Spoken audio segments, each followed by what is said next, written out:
Hello there, fellow nerds! So this is part 3, and the final part of the Venom King. Now this is, again, part 3 of a story.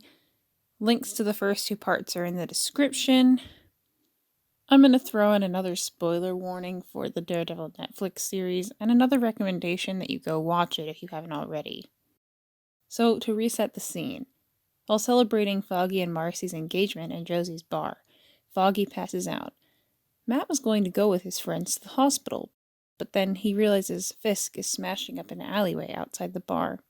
He runs out to confront Fisk, whom he realizes has the symbiote, and Fisk sees Matt and charges. They fight, they yell at each other.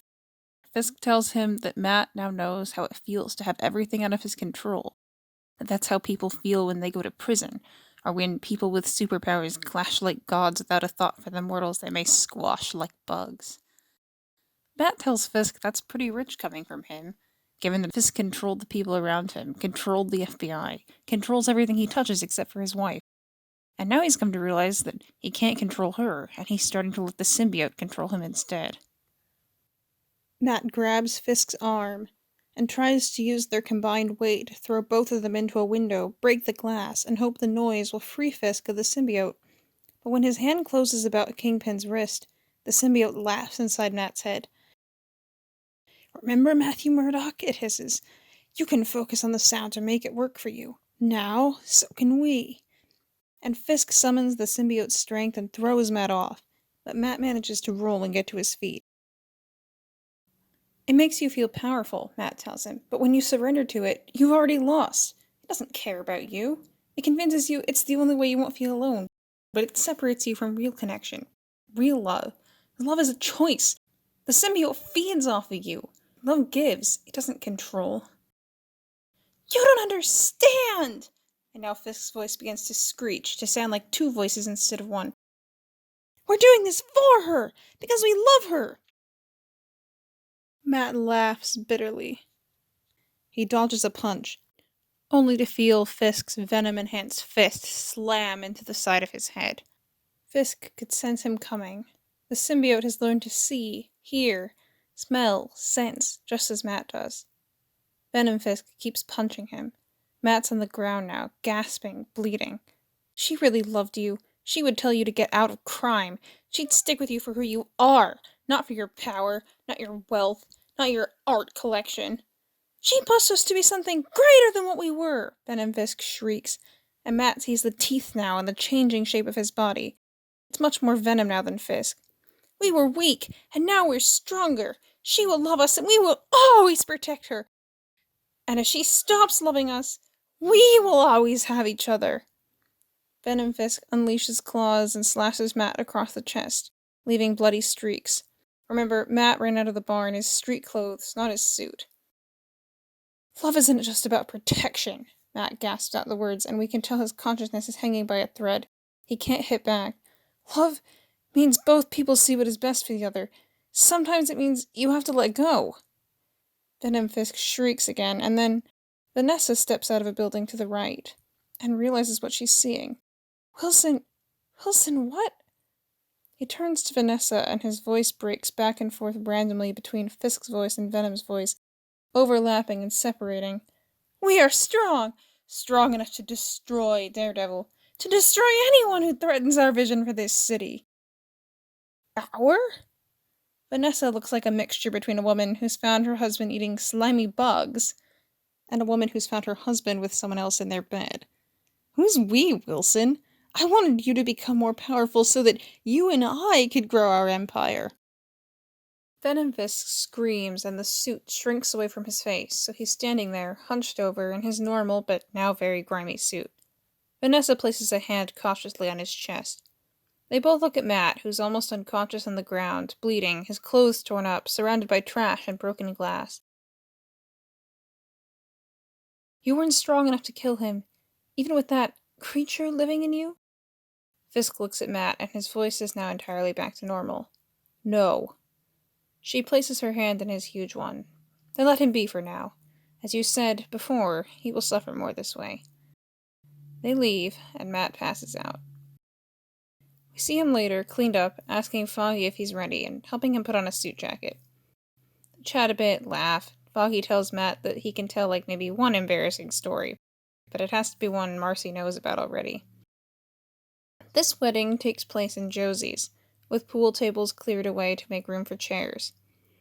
It would probably make more sense to have Foggy's parents there to walk him down the aisle, but I kind of want Karen and Matt to do it, and in the context of this movie, unless I go back and make them relevant, it makes more sense. His parents are there, though. I don't know who would officiate. It feels kind of silly to have Matt do it, given that I'm imagining him as best man. Hope Theo's not offended. Matt gives him a speech, and it's funny and sweet, and Matt makes some allusion to Lantham's line about love, how love binds us to people while lack of love separates. But everything about the day is permeated by this aura of dread and sadness. But there's a party afterward, and Karen, Foggy, and Matt find themselves clustered together at a table for just a few minutes. Just them in the middle of people eating and drinking and talking and laughing. Karen and Matt congratulate Foggy and raise their glasses, and it's clear that for once, Matt is focusing on being truly in the moment with his best friends. Later, Karen and Matt watch Foggy and Marcy leave for their honeymoon.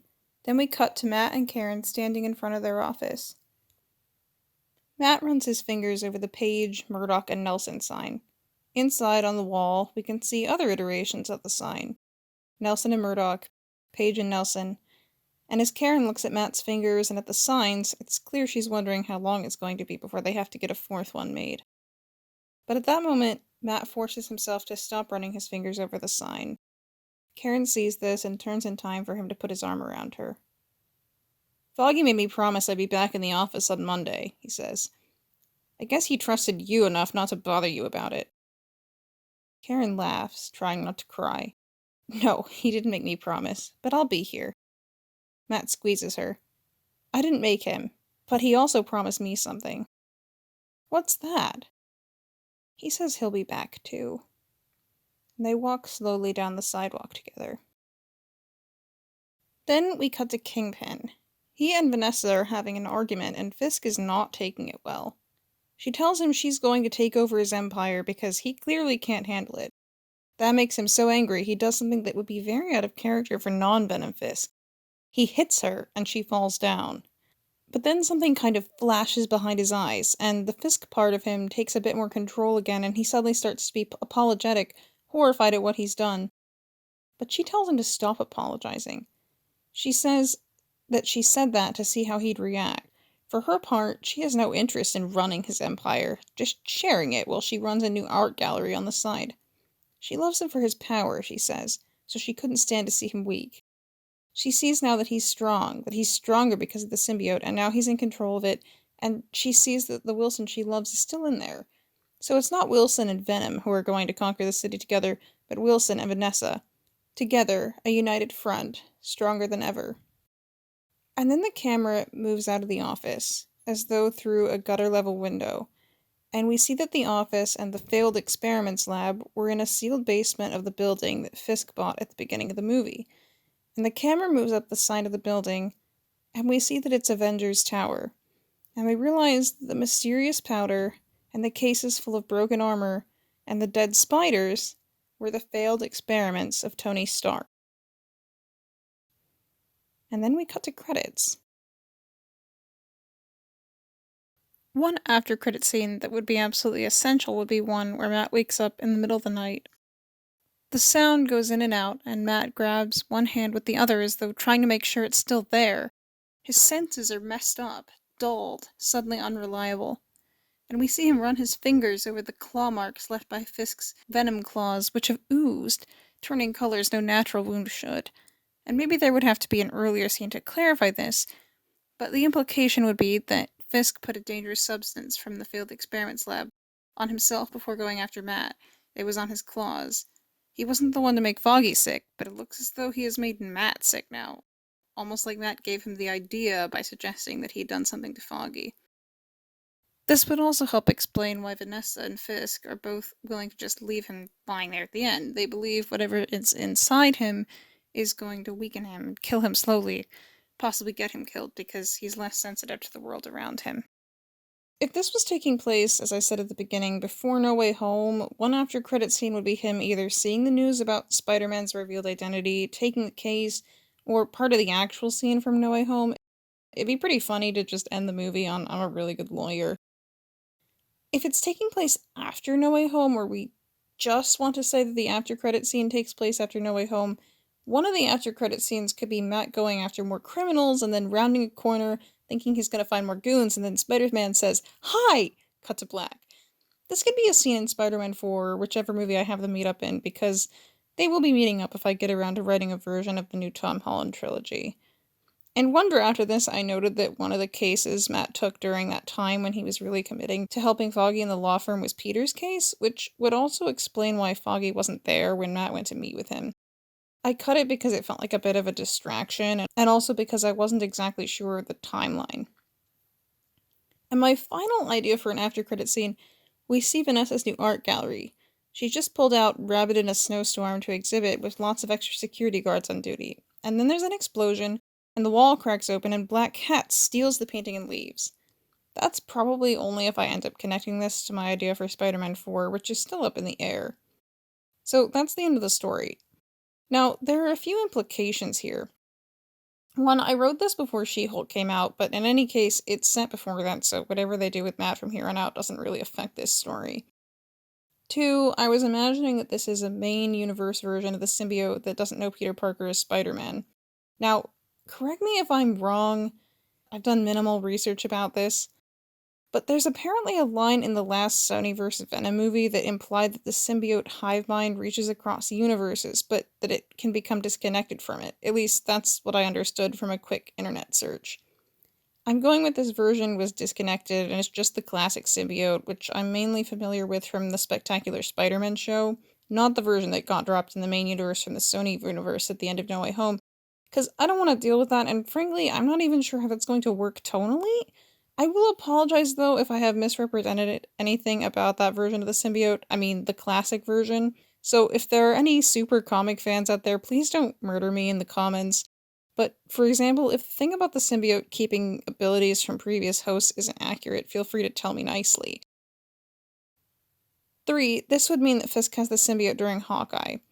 I don't think this contradicts anything. I've shown that Fisk is more or less in control, just using it to strengthen himself. It's probably going to come back to bite him at some point, and if Vanessa didn't have a weird obsession with Fisk being powerful that makes her cheer him on when he pushes her down, he would realize a lot more quickly that this will probably destroy his marriage, but he hasn't figured that out yet. He's mostly going to focus on running his criminal empire the way he's always run it, but feeling less vulnerable because of the feeling of power the symbiote gives him. And 4, I know this is kind of an odd story because Matt seems to lose and Fisk seems to win and they just kind of leave him there, but making Fisk almost as much as the focus as Matt is in keeping with the Netflix Daredevil show that I really love and lots of other people really love, and if I do more with this, the later movies would probably end differently. Well, that's my story. If you made it this far, thanks for listening, and I'll hopefully have another story up before long.